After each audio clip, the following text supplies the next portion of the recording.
여러분 반갑습니다. 네, 감사합니다. 아무런 반응이 없을까봐 순간 긴장했는데요. 너무나 반갑습니다. 2025년 첫날 아니죠. 2025년 첫 주 우리 사부 예배 오신 여러분들, 많은 눈의 날씨에도 불구하고 예배 자리에 흔쾌히 나온 우리 예배자분들을 주님의 이름으로 축복하고 환영합니다. 우리 한번 첫 주 예배인 만큼 좌우 앞뒤 향해서 인사하면 좋겠는데요. 제가 가는 공동체마다 전 꼭 인사를 시작합니다. 여러분 옆 사람 향해서 이 최고의 표시를 날려주시면서요, 이렇게 인사할 건데요. 오늘도 당신은 베리굿입니다. 한번 그렇게 인사하면 좋겠습니다. 한번 해볼까요? 오늘도 당신은 베리굿입니다. 네. 아마 앞으로 저와 함께 예배하는 시간 속에 자주 이렇게 인사하게 될 텐데요. 이 인사의 근원을 제가 간단히 말씀드리고 설교를 시작하고자 합니다. 제가 한 번은 성경을 보다가 창세기의 말씀을 묵상하는 가운데 하나님께서 사람을 지으시는 그 말씀 구절을 보게 되었습니다. 우리가 익히 아는 바와 같이요, 하나님께서는 우리 인간을 지으시고 보시기에 무엇하였다? 심히 좋았다 말씀하시죠. 유난히 그날따라 그 말씀에 제가 시선이 가게 됩니다. 심히 좋았다? 그게 뭘까? 그냥 우리를 보시고 좋았다.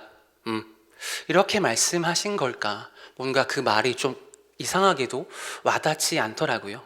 그래서 그날따라 평소에 하지 않던 영어 성경을 펴게 됩니다. 그래서 그 말씀을 찾아보게 됐는데요. 또 한 번 은혜 받은 것은 그 영어가 참 쉬웠다는 거예요. 하나님께서 말씀하시기를요, 우리 인간을 지으시고 NIV에 보면요, It was very good 이라 말씀하셨어요. 그 very good 그 한 단어가 저의 모든 것들을 시원케 하더라고요. 하나님은 여러분을 보시고요, so, not bad 라고 하지 않으시고요, very good 이라 말씀하셨다는 거죠. 그게 은혜가 아니면 무엇이 은혜이겠습니까? 그렇다면 하나님은 우리가 무엇할 때 우리를 향하여서 very good 이라 말씀하실까요? 이사야 43장 21절 말씀에 의하면 내가 이 백성을 지었나니 나를 찬송하게 하려 하심이라 말씀하셨죠.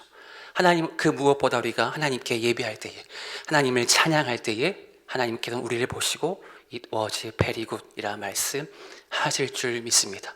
오늘 특별히 첫날 첫 주 예배 가운데 오신 여러분의 걸음이, 그 예배가 하나님이 보시기에 very good 이라 칭찬받는 그런 예배가 되기를 주님의 이름으로 간절히 소망합니다.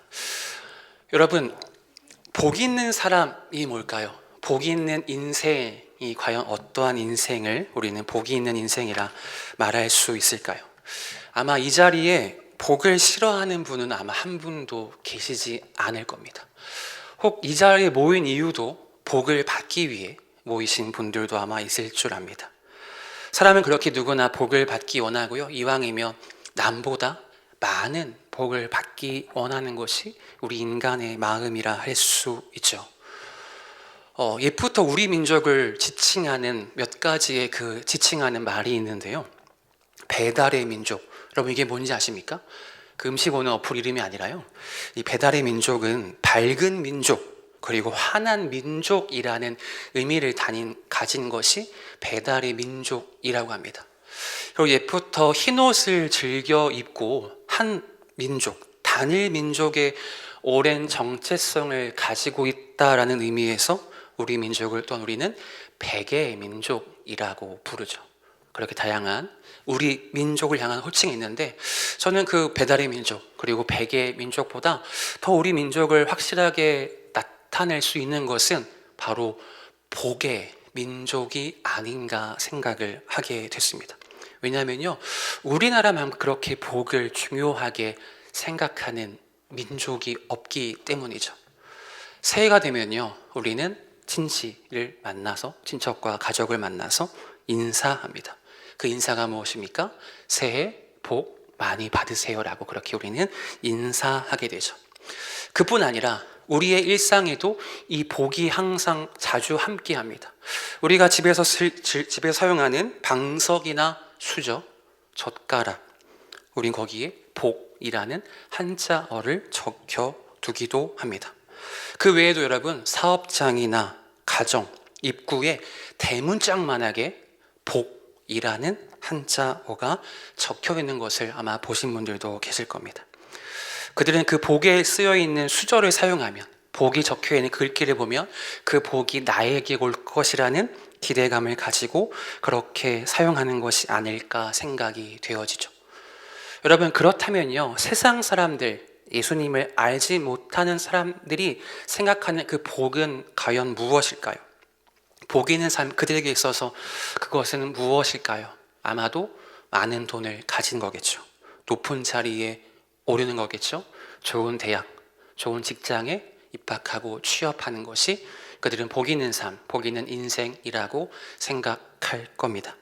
사업이 번창하거나 내 가진 명의의 부동산이 오르거나 비트코인이 대박나는 것, 그들은 그것을 복 있는 삶, 복 있는 인생이라고 생각하겠죠. 그렇게 세상의 사람들은 그렇게 그러한 것들을 복이라고 생각하고 그 복을 향해서 나아갑니다. 그런데 여러분, 세상뿐 아니라 우리에게 가까이 있는 이 성경에도 보면요, 참 복에 대한 말씀이 참 많이 등장함을 보게 되는데요. 그 중에도 대표적인 것이 바로 신약 성경 팔복, 여러분 다 한 번쯤 들어보셨죠? 예수님은 마태복음 5장에서 말씀합니다. 심령이 가난한 자, 애통하는 자, 온유한 자, 의에 줄이고 목마른 자, 긍휼히 여기는 자, 마음이 청결한 자, 화평케 하는 자, 그리고 의를 위하여 핍박을 받는 자에게 복이 있다라고 말씀하시죠. 그렇다면 질문합니다. 이들이 받게 될 그 복이 세상이 말하는 그 복일까요? 특별히 애통하는 자에게 복이 있다 말씀하시고요. 애통하는 자는 여러분 놀랍게도 땅을 기업으로 받는다고 말씀합니다. 놀랍죠? 이 땅이 그렇다면 강남에 있는 땅은 아니겠죠. 그렇다면 여러분, 하나님을 내 삶의 주인으로 모시고 구원자로 믿는 우리가 추구해야 할 복이 무엇인지, 우리에게서 참된 복이 있는 인생, 복이 있는 삶이 무엇인지 함께 그 은혜를 오늘 말씀 가운데 함께 발견하는 시간을 갖고자 합니다. 오늘 함께 읽은 본문 시편 1편은요, 우리에게 너무나 가장 잘 알려진 시편의 한 편이죠. 동도교회에서 건강한 주일학교의 교육을 받아오신 분들이라면 시편 1편을 수차례 달달달 암송하실 수 있을 줄 압니다. 시편 1편은 그 뒤에 기록된 시편 2편과 함께요, 시편 전체의 서론을 말하고 있고요.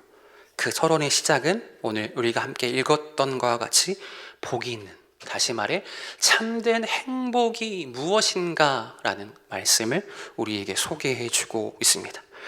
1절 복 있는 사람은 그렇게 말씀을 시작하죠. 이 복 있다는 것은요, 히브리어로 아슈레인데요, 이 안에는 행복하다라는 말의 의미가 있습니다. 이 단어는 구약에 45회 등장하는데요, 특별히 시편에서만 그 단어가 26회나 등장합니다. 그렇게 시편은 1절부터 복이 있는 것이 무엇인지, 행복한 인생이 무엇인가 그 말씀을 우리에게 가르치고 있는 거죠. 제가 앞서 언급한 바와 같이요, 우리가 복이라고 처음 떠올린다면 물질적인 번영의 뉘앙스를 생각하기 마련입니다. 보이는 것, 그죠? 우리 그것을 복으로 여기게 됐죠. 하지만 시편의 저자는 아슈레, 즉 행복이라는 단어를 사용하면서 복이 단순히 물질적인 소유와 넘침, 세속적인 것이 아니라 성경이 말하는 그 복이라는 것은 우리의 마음의 상태에 있다는 것을 우리에게 가르쳐주고 있습니다. 그렇다면 여러분, 시편이 우리에게 교훈하고 있는 복이 있는 자는 어떠한 자일까요? 첫 번째로 여러분, 복이 있는 사람은요, 행복한 사람은 하나님의 말씀을 가까이 하는 자입니다. 다시, 하나님의 말씀을 가까이 하는 자가 복이 있는 사람, 행복한 인생을 사는 사람입니다. 우리 2절 말씀 함께 화면 통해서 읽어봅시다. 시작. 오직 여호와의 율법을 즐거워하며 그의 율법을 주야로 묵상하는도다. 여러분, 그렇다면 그의 율법을 즐거워한다는 것은 무엇일까요? 먼저 이 율법이라는 것은요, 우리가 한 번쯤 들어봤을 토라라는 겁니다. 가르침, 교훈을 뜻하는 거죠.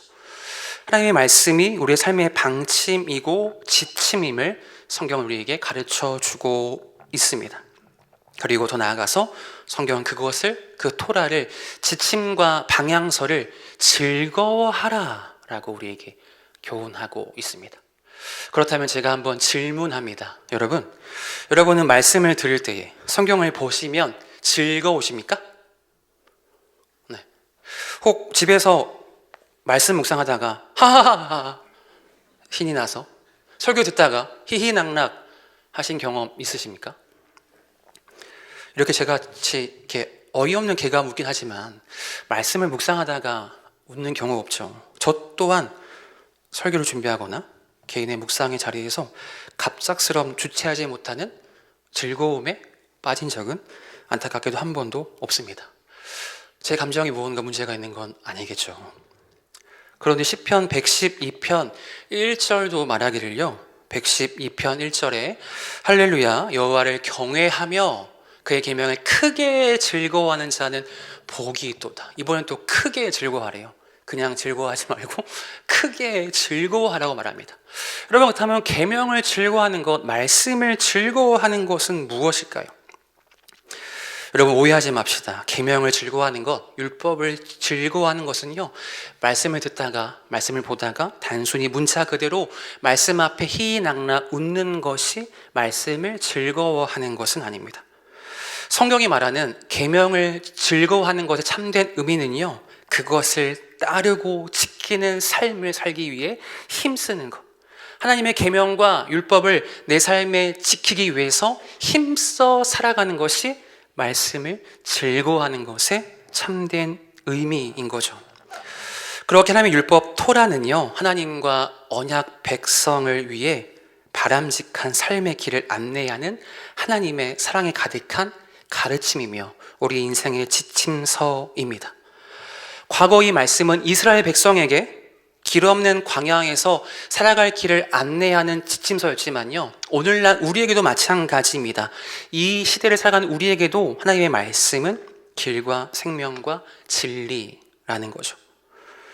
여러분, 그러한 의미에서요, 성경이 말하는 복이 있는 사람, 행복한 사람은 다른 무엇보다 온종일 여호와의 가르침을 가까이 하는 사람, 여호와의 말씀을 읊조리며 깊은 삶의 성찰을 가지는 것이 참된 행복한 인생이라고 성경 우리에게 가르치고 있습니다. 더 나아가 여호와의 교훈을 즐거워하는 것이, 그 말씀을 지키기 위해 힘쓰고 애써 살아가는 것이 세상의 악인들로부터 구별되어 피할 수 있는 길이라고 성경은 우리에게 교훈하고 있습니다.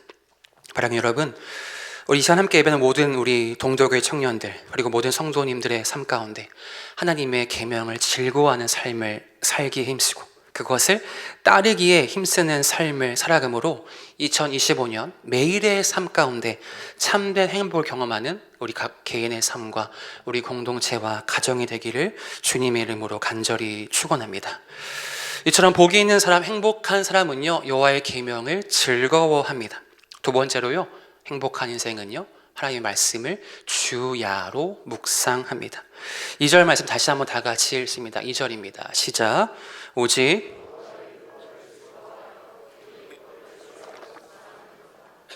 주야로 묵상한다라고 말합니다. 그렇다면 말씀을 주야로 묵상한다는 것은 어떠한 의미일까요?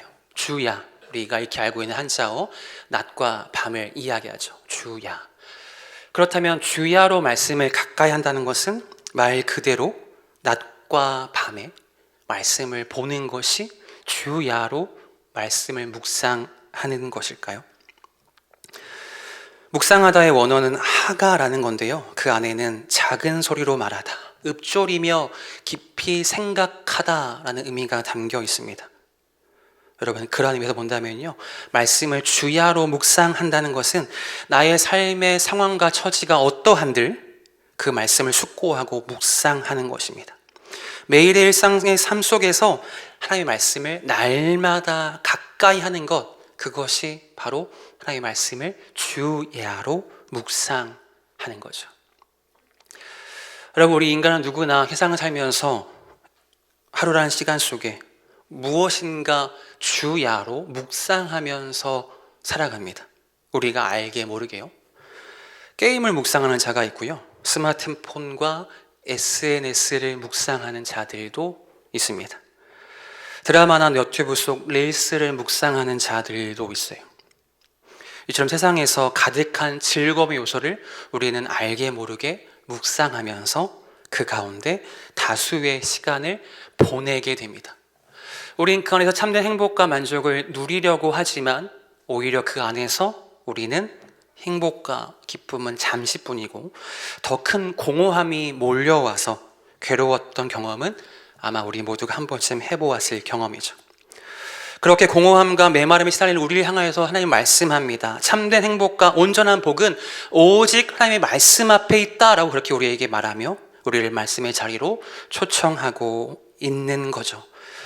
바라기는 다시 한번 우리 모두가 예배하는 가운데 모두의 매일의 삶 속에서 하나님 여호와만을 높이고 그로 인해 말씀을 가까이 하며 주야로 그 말씀을 묵상하며 그 말씀이 주는 참된 행복과 평안을 맛보는 우리가 되어지기를 다시 한번 주님의 이름으로 축원합니다.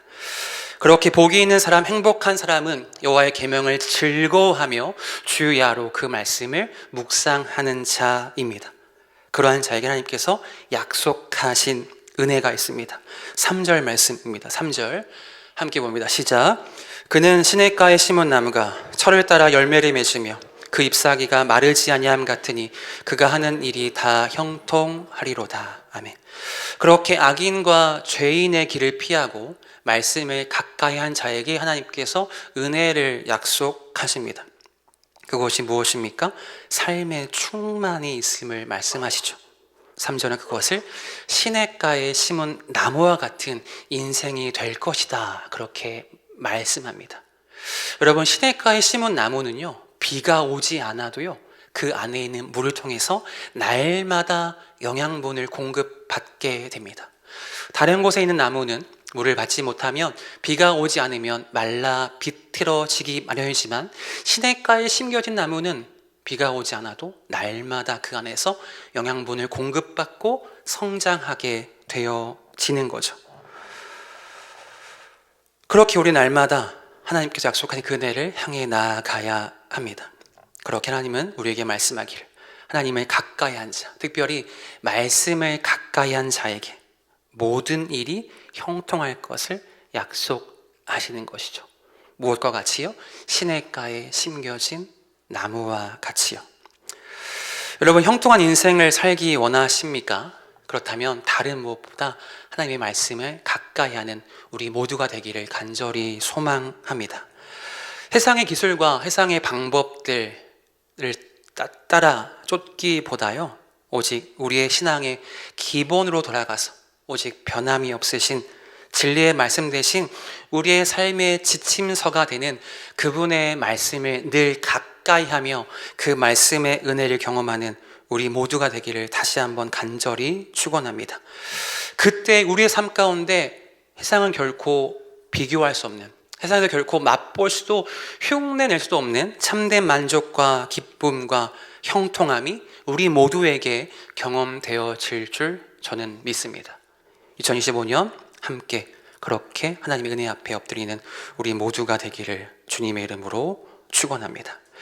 그렇게 말씀을 가까이 한 자는요, 하나님의 은혜로 시냇가에 심은 나무같이 생명의 활기를 얻게 됩니다.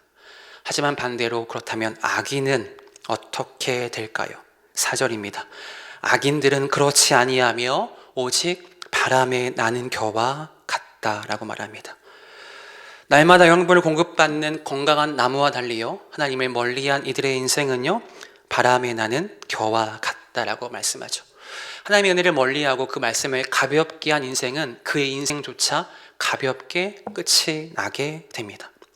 말씀을 거부하고 내 방식대로, 내 뜻대로, 내 생각대로 살기 위해 힘썼던 악인들은요, 결코 운명의 끝은 멸망, 심판으로, 빈손으로 끝이 나게 됩니다.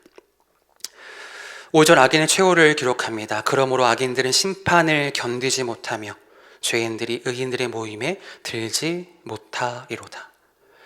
그렇게 그들은 무의미한 삶, 열매 없는 삶, 심판이라는 끝에 이르게 됩니다. 그들은요, 악인들은요, 끝내 심판을 이기지 못하고 의인이 경험하는 것을 결코 구경조차 할 수 없이 멸망에, 바람에 나는 겨와 같이 끝이 나는 인생을 살게 됩니다. 6절은 여러분 시편 1편의 결론인데요, 우리 함께 그 말씀을 읽습니다. 6절입니다. 시작. 무릇 의인들의 길은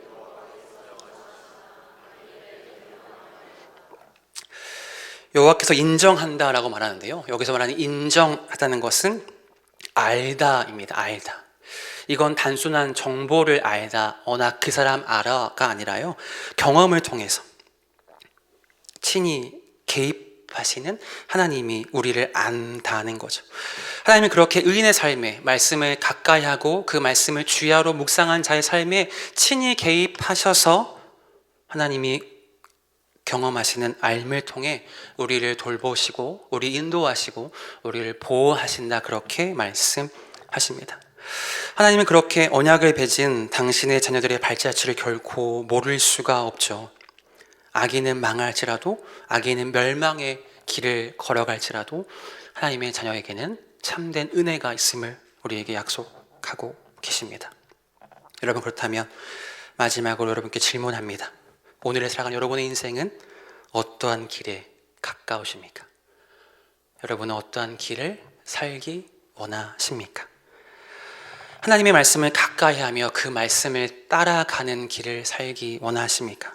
아니면 하나님은 믿지만, 하나님, 인생만큼은 내 방식대로 살겠습니다, 그렇게 생각하면서 내 방식대로 길을 걸어가고 있지는 않습니까? 오늘 말씀은요, 그 길의 끝, 그 길의 결과를 우리에게 가르쳐 주고 있습니다. 말씀을 정리합니다. 사랑하는 믿음의 동역자 여러분, 한 공동체 안에서 함께 만나게 됨이 얼마나 저에게 큰 축복인 줄 모릅니다. 성경 말씀 앞에 우리가 함께 엎드릴 때에 오늘 우리는 성경 우리에게 말해줍니다. 우리에게는 삶의 두 갈래 길이 있음을 우리에게 제시하고 있어요. 그 길은 어떠한 길입니까? 꽃길과 흙길이 아니라요, 의인과 악인의 길을 우리에게 소개합니다. 하나님이 인정하시는 길, 하나님이 인정하시지 않는 길, 이 갈래, 두 갈래뿐 없다고 우리에게 이야기하죠. 본 시를 통해 시편은 이제 어느 길을 선택할 것인가, 어느 길에 설 것인가 우리에게 질문합니다. 이제 여러분은 어떠한 길에 서기 원하십니까?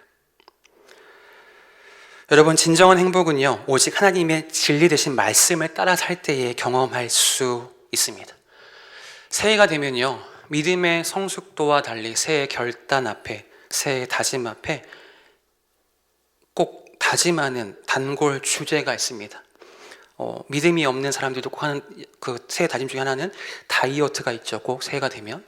그리고 우리 믿음의 사람들, 성숙도와 상관없이 항상 새해가 되면 다짐하는 올해의 목표 뭔지 아시죠? 그렇죠. 이거 다 알고 있잖아요. 성경 일독을 새해에 꼭 다짐합니다. 오늘이 5일입니까? 아마 시작되신 분들도 있을 거예요. 그렇게 다짐하며 성경 어플을 갑작스럽게 깔거나 성경 읽기 프로그램에 갑작스럽게 가입하는 이들도 있을 겁니다. 참 좋은 열심이죠. 그러나 그 열의가 가득 찬 그 다짐은 시간의 흐름 속에 나 혼자만의 추억으로 가슴에 묻어두는 경우들 다 있으시죠? 매번 창세기, 매번 요셉은 국무총리가 되고요, 매번 모세는 출애굽만 하는 우리의 삶의 이야기 다 있으시죠? 레위기를 만나면 내 위기를 만나서 다시 한번 내년을 기약했던 우리의 소소한 추억들 다 우리 안에 있을 줄 압니다. 여러분, 그럼 다시 한번 우리 말씀 앞에 결단하면 좋겠습니다. 다시 우리 기본으로 돌아갑시다. 화려하고 위대하고 특별하고 훌륭한 것을 하기에 앞서서요, 우리의 삶의 지표가 되시는 그분의 말씀 앞에 엎드리기를 다시 한번 결단합시다. 세상의 무엇보다 하나님의 말씀을 가까이 하기에 힘쓰고 애쓰는 우리가 되었으면 좋겠습니다. 바라기는 동독에 속한 우리 모든 성도 여러분, 그리고 이제 함께 예배하는 우리 모든 청년 여러분, 하나님의 말씀을 날마다 가까이 하며 그분의 가르친 대로 살기에 힘쓰며 그로 인해 시냇가에 심겨진 나무와 같이 날마다 영양분을 공급받음으로 촉촉하게 생명력을 유지하며 행복한 은혜 삶이 되기를 주님의 이름으로 간절히 축원합니다. 말씀을 가까이 하며 그 말씀이 우리 삶의 역사함을 직접 경험하는 복된 은혜가 있기를 소망합니다. 다가올 한 주간도요, 말씀을 통해서 각자의 삶 가운데 경험한 하나님의 은혜와 간증의 고백이 가득 찬 한 주가 되어지기를 다시 한번 주님의 이름으로 축원합니다. 우리 함께 승리합시다. 우리 함께 이 시간 말씀 기억하면서 함께 잠시 찬양하고 기도하면 좋겠습니다. 우리 하나님 말씀 앞에 서란 찬양인데요, 우리 가사를 깊이 묵상하는 마음으로 함께 찬양하는 시간 갖겠습니다.